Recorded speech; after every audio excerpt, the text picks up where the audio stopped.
What would make a seasoned pilot with decades of flawless flights haul the plane on the tarmac, defying orders, mechanics, and a billionaire's wrath? Captain Elias Kane, at 60, had seen it all: wars, storms, and near disasters. His hands, steady as stone, had guided countless souls through the skies. Yet, on a rain-slicked evening at JFK Airport, with a private jet idling and a billionaire fuming, Elias made a choice that would ripple through lives like a shockwave. This is the story of that moment, a collision of duty, instinct, and unbreakable will. The day began like any other. Elias arrived at the hangar, his leather flight jacket creaking, his silver hair catching the fluorescent light. The jet, a sleek Gulfstream G650, gleamed under the hangar's glow, ready for a transatlantic hop to London. The passenger was Victor Hargrove, a billionaire tech mogul whose name adorned skyscrapers and tabloids alike. Hargrove's schedule was tighter than a drum, and his temper was shorter still. Elias, however, cared little for wealth or tantrums. He cared about the sky and the lives in his hands. As Elias ran through pre-flight checks, a young mechanic, Tim, approached, his face pale. "Captain, we've got a problem. The left engine's sensor flagged a pressure irregularity during the last test." Elias's eyes narrowed. "Fixed?" he asked. Tim hesitated. "The techs say it's within tolerance. Hargrove's team is pushing to clear it." Elias's jaw tightened. Within tolerance was a phrase he'd heard too often in his early days, flying choppers in combat zones. It was a gamble dressed as certainty, and he'd seen gambles lose.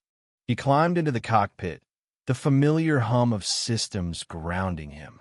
Outside, rain streaked the tarmac, and the control tower's voice crackled through his headset, urging haste.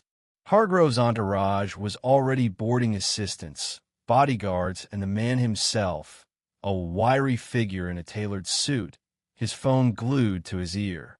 Elias's co-pilot, Sarah, a sharp woman in her 30s, glanced at him. "They're saying we're cleared, Elias. You good?" He didn't answer. His gut, honed by years of instinct, churned. Something was wrong. Elias called for a manual recheck of the engine. The ground crew groaned, but complied. Minutes ticked by.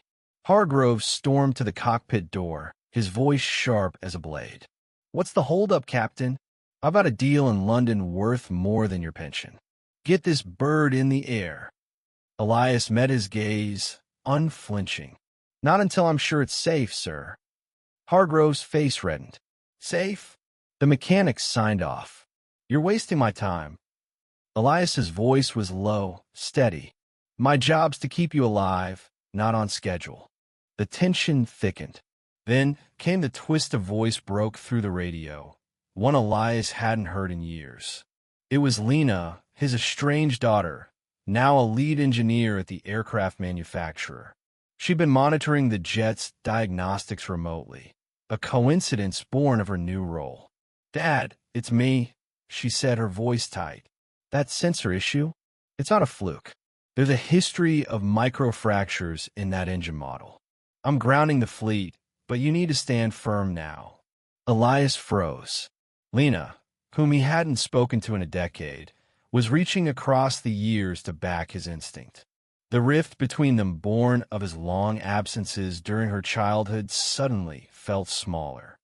Hargrove, overhearing, scoffed. "Your daughter? Really? This is a conspiracy to ruin me." He demanded the tower override Elias's authority. The mechanics, under pressure, insisted the engine was probably fine. Sarah, torn, whispered, "Elias, if we don't fly, we're done. Hargrove will bury us." But Elias's mind was elsewhere, in a night 30 years ago, flying a medevac through a sandstorm. He'd ignored a minor warning then, and the chopper barely made it. A soldier died on that stretcher. Never again. He keyed the mic, his voice calm but ironclad. "Tower, this is Flight 419. We're not taking off. Ground the jet. The tower hesitated, then complied. Hargrove exploded, threatening lawsuits, firings, ruin. Elias didn't budge. He stepped out onto the tarmac, rain soaking his jacket, and faced the billionaire. You want to fire me? Fine, but you're not dying on my watch. The aftermath was chaos. Hargrove's team scrambled for another jet, his deal in London delayed.